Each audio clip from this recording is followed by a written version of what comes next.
Dear friends, we live in dangerous times, and we live in unpredictable times as well. If anyone had been told or had said 30 years ago, or 40 years ago, or even 25 years ago, that one of the central issues we would be discussing in socialist conferences and socialist meetings and oppositional rallies was Islam or religion, we would have laughed. It was unheard of that this would be a central issue. And one reason for that was that throughout the Cold War period of the last century, the imperialist countries, the United States and its European allies, essentially used Islam as a bulwark, or political Islam, as a bulwark against their enemies all over the world. And it's easy to forget that now, but we shouldn't forget that. Everywhere where the United States was fighting against secular nationalism in the Middle East, against communism in Indonesia, against rising progressive waves of radicalism in South Asia, Pakistan in particular, but not exclusively there, they would use very openly the political organizations which called themselves very proudly Islamist organizations to hammer the enemy.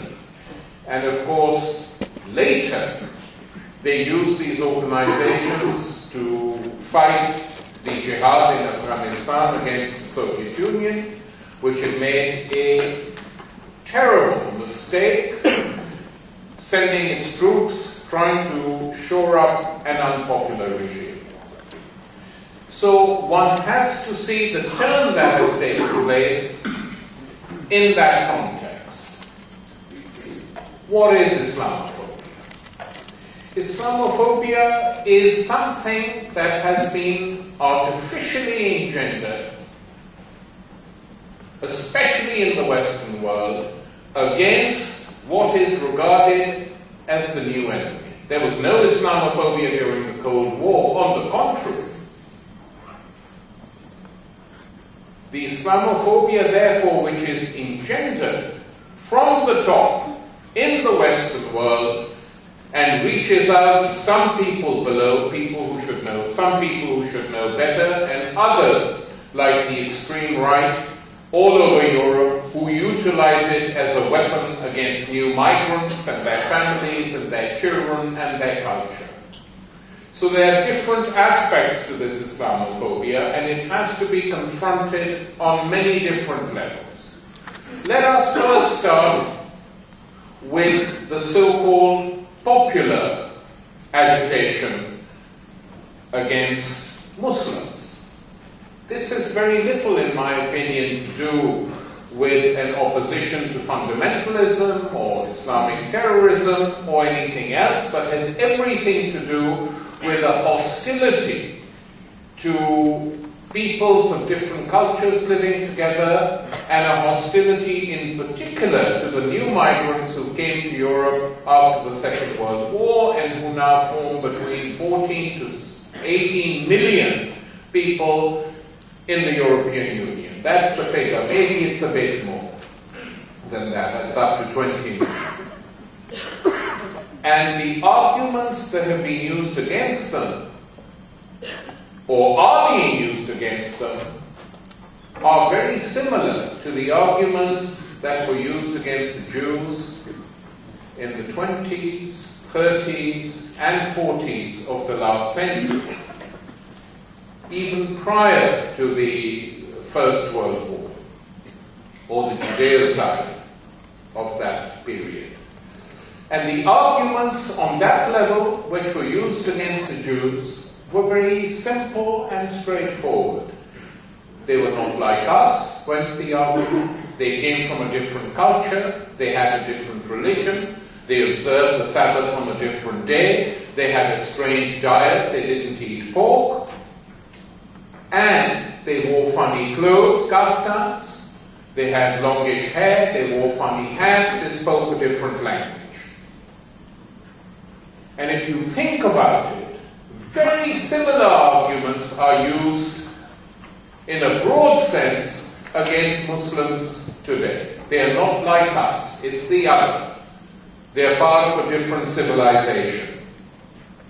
They shouldn't be here. And one of the issues that comes up time and time again is terrorism. I mean, I was astonished to see how deep this had gone in an opinion poll in this country recently, when it was said that I think 51% of the people questioned. I mean, these polls are never reliable, but nonetheless they're not completely wrong either. Said that 51% of the people, when questioned, said that when they heard the word Muslim, the first thought that came into their mind was terrorist. And if opinion polls had been popular in the 20s and 30s, and people had been asked, they probably would have said, when we hear the word Jew, or when you ask us about Jew, the first word that comes into our mind is Bolshevik. Because the Jewish Bolshevik conspiracy was a common trope of the period used by the right-wing and European nationalists throughout the continent. Today, it's not Jewish Bolsheviks, it's Muslim terrorists. And those Jews who were not Bolsheviks were plutocrats. So they got it both ways. There were no ordinary Jews at all. They were either Bolsheviks or multi-millionaires. And often you hear that same type of argument against Muslims. Either they're rich Arab sheikhs gambling their country's wealth away in the casinos of Mayfair, which, by the way, is not totally untrue, or they are Muslim terrorists. In between them, there's a huge gap of ordinary people, some believers, some non-believers, who come from or of Muslim origins, some religious, some deeply religious, some mildly religious, some not religious, like every other community in the world. But they're being targeted. And this targeting then produces a counter-response. And this counter-response can take many forms. It can be a pride in one's identity. Many young women who put on the hijab do it for that reason. I mean, I've spoken with many of them. They're not even religious in many cases, but they do it because they're told they can't do it. In France particularly, that is the case. So, this popular semi-racism is very similar in many forms, in many ways, to anti-Semitism that we have already seen.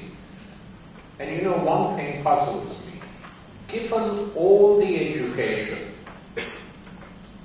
that modern European and Western culture has received on what happened to the Jews during the Second World War, it's never ending.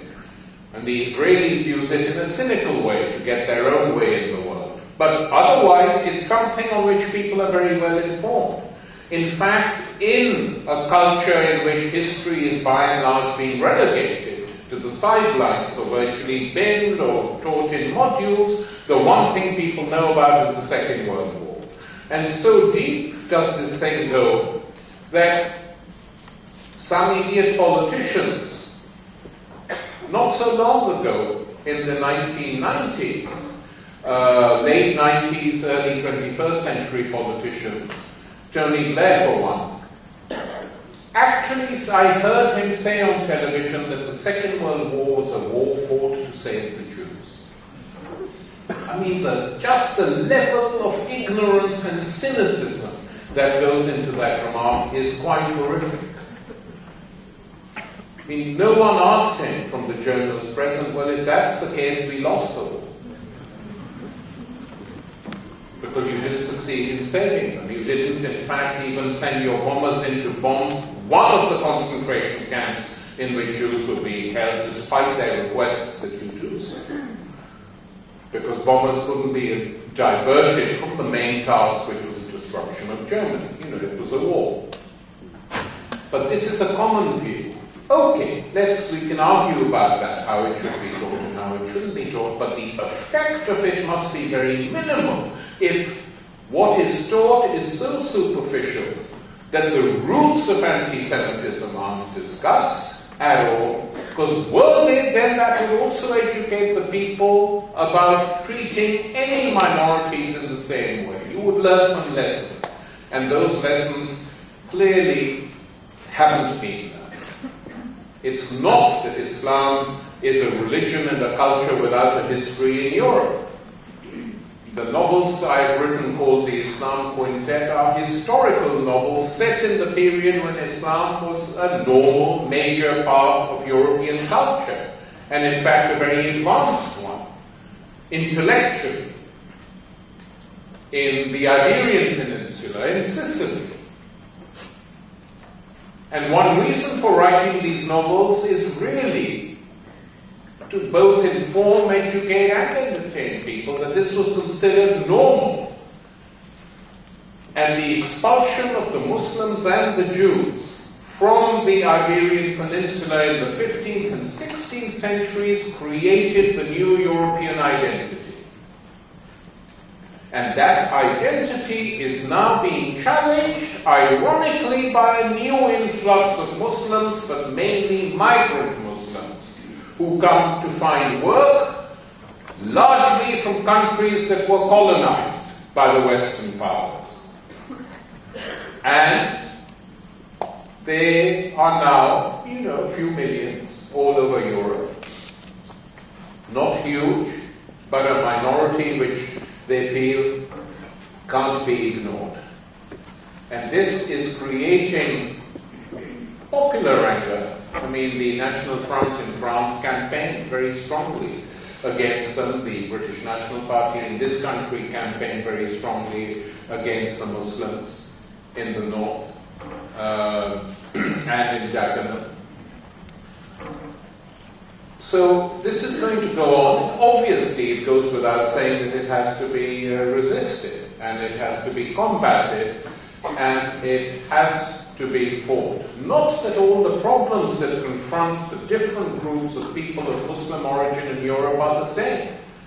Because what racists and liberals blinded by prejudice, or ex-liberals, now neocons blinded by prejudice, like, what is the name of that Daily Mail columnist who used to be on the document?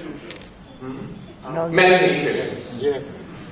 People like that. There's a whole group of them who essentially do little else but produce Islam non-stop.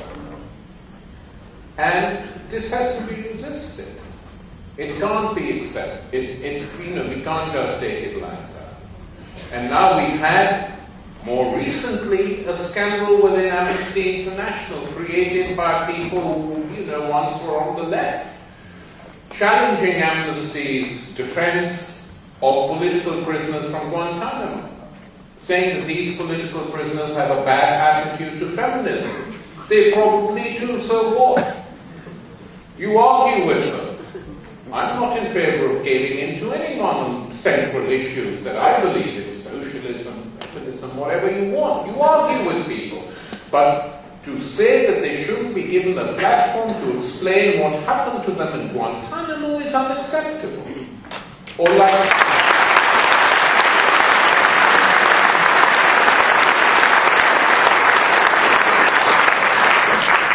Or to say that, as the many German Greens did, that the war in Afghanistan was justifiable because we were going to liberate women. The number of German Green women I argued with all over Germany in 2002, 2003, 2004, and it goes on. Now they are learning 80% of the German population wants out of Afghanistan, and 60 to 70% of the British population wants out of Afghanistan. So some things are beginning to trickle through, of which one is that this wasn't a war to liberate the women of Afghanistan, any more than the Second World War was a war to liberate Jews from Hitler. These things aren't carried out to liberate people, they're carried out essentially to preserve and defend Western interests, whatever they may happen to be or however they are defined at that particular time. So the attitudes are different in different countries, and the migrant populations of Muslim origin, as of any other origin by the way, integrate as best they see fit, and they do so. I mean, in Britain, you have Muslim members of Parliament, of New Labour, Muslim members of the Conservative Party, Muslim members of the Lib Dems, and people from Muslim origin in the Socialist Workers' Party and in other groups of the left. Fine, that's normal, that's as it should be. The notion that any one people, any one culture is a huge, undifferentiated blob is never the case. Never was, and never will be. But we know the situation in Europe well. The Germans called their migrants guest workers, so that the name was not thoughtless. If you're a guest, you can always be asked to leave. They were temporary workers. In France, they were French citizens. From the beginning, you're a citizen of a French colony, you're a citizen of the French Commonwealth, you're a citizen of France. And these young kids who went to French schools and were told, when you leave these schools, you're going to be a French citizen with all the rights of a French citizen, and then they find out, surprise, surprise, that 90% of them suffer discrimination when they leave school, leave alone university, in terms of getting jobs. This is all documented. And when the police attack them, and in some cases kill them, these young, new French kids of Muslim origin are so well integrated that they do what the French normally do when they're repressed.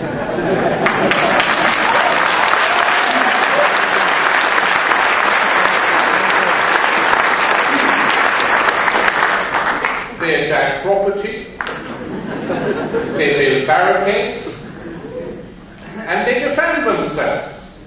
And what would the history of France be without them? 1789, 1793, 1848, 1871, 1968. There's a continuum. And these kids, I tell my French friends sometimes, are so well integrated in your country that they have internalized its history, and you should have more respect for it.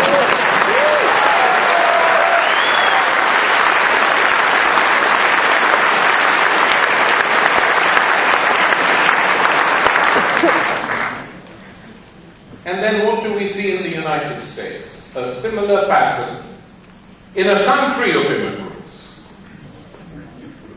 They're all migrants in the United States. Some went, in the 16th century.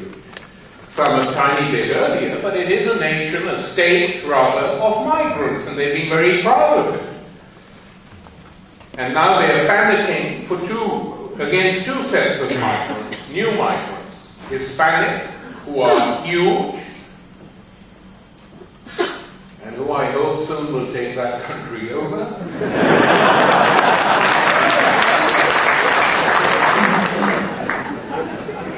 and Muslims, since 9/11. But it's so crazy because the overwhelming bulk of the Muslim community in the United States, some millions, are essentially most of them are not even workers. They're doctors, engineers, technicians. That's the basis on which they've been let in. Some trickled in by other means, and even they're taxi drivers. I mean, it's difficult to travel in New York without talking to a South Asian taxi driver. Many Muslims, many non-Muslims, but they're all from South Asia. And the language they usually speak to each other on their mobile phones is Punjabi, which is very good for me because I know exactly what they're up to.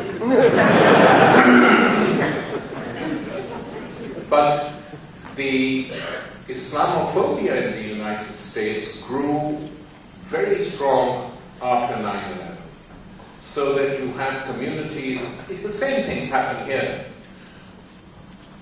communities infiltrated by the FBI, here by CIA, police intelligence, military intelligence, communities permanently under watch, young kids picked up off the streets and interrogated, or creating an atmosphere of fear to tell them that they are being watched, innocents picked up and deported. This has been going on. And yet the figures are very interesting. Recently, the Rand Corporation, which I promise you is not progressive, by any meaning of the word, it's a very mainstream conservative corporation, but quite serious people, were interested in doing a survey. And the survey is very interesting.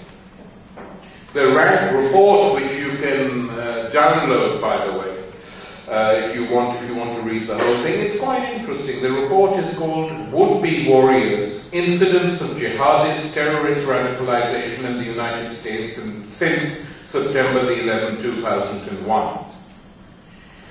What essentially this report argues, that the incidents involving acts of violence or terror carried out by young Muslims in the United States since 2001 involved a total of 125 people.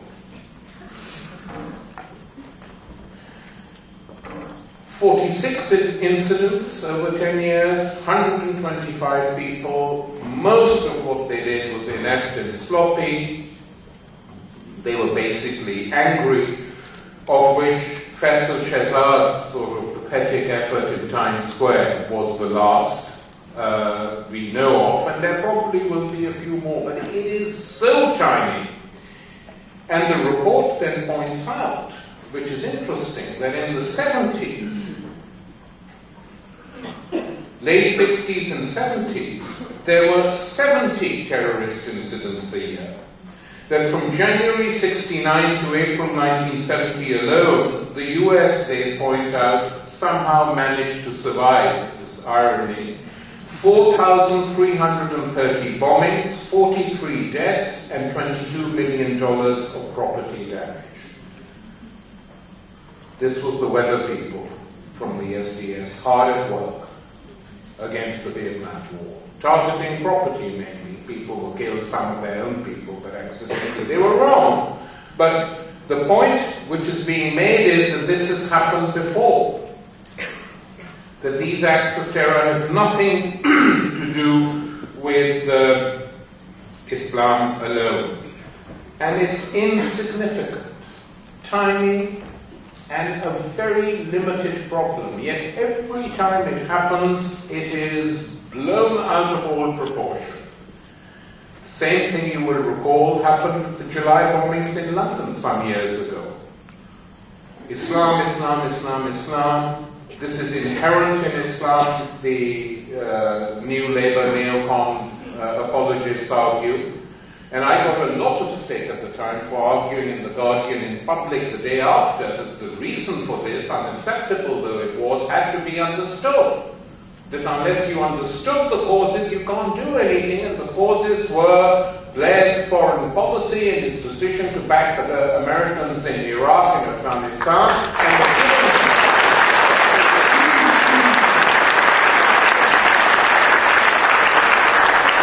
and then when one of the kids who escaped to Italy and was caught and questioned, and the Italian press published the interview, though they weren't meant to, what did he say?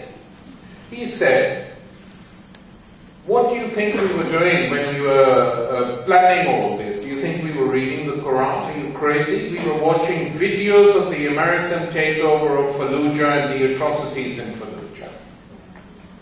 And now every single British intelligence report, British Foreign Office report, commission says that it was a response to government foreign policy. Exactly what some of us said the very next day. So, this Islamophobia is useful for the authorities because it helps to keep their own populations worried, and because it helps to justify in a way some of the atrocities that are being carried out in Iraq and in Afghanistan.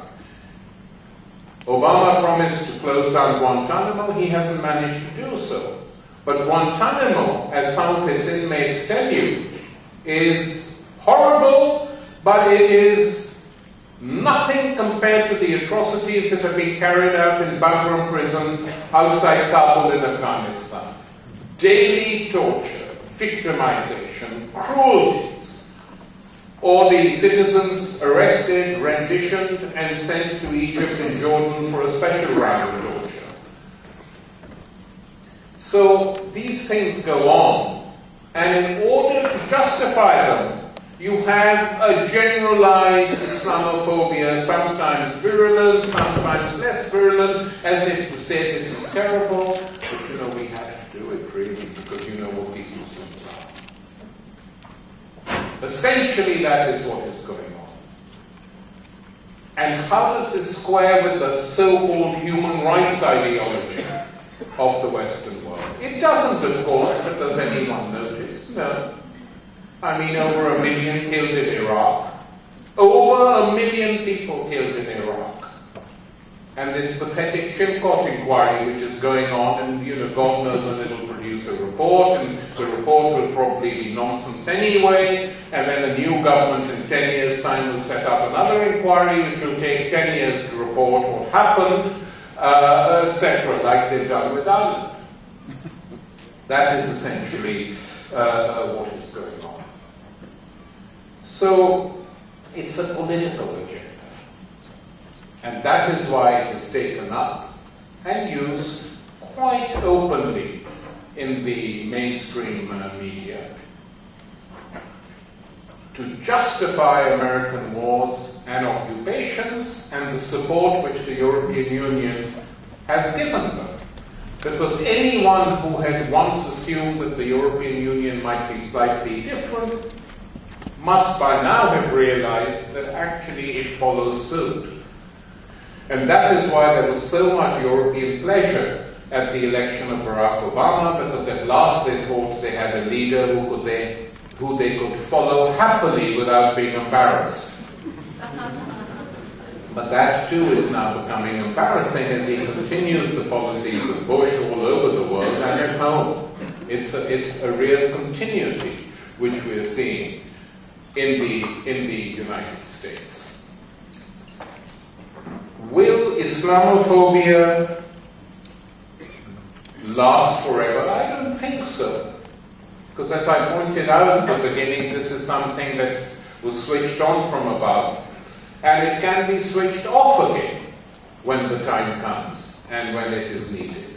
And of course, its political basis is a load of nonsense, because the United States now occupies large tracts of the Middle East, with the exception of Iran, on which they have their eye, which is difficult to pull off at this very moment.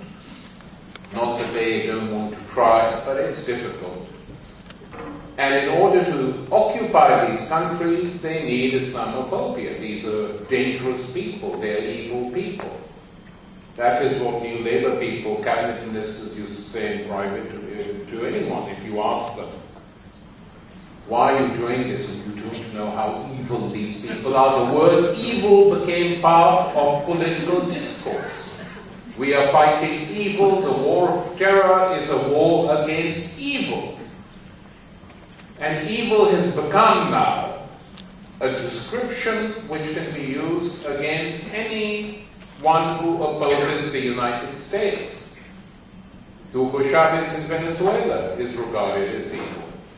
And it's interesting, when they attack Chavez, they say he's evil because he hates America, and he mixes with the wrong sort of people, and the people he mixes with are the leaders of Iran or Hezbollah or the Palestinians. And that makes him evil.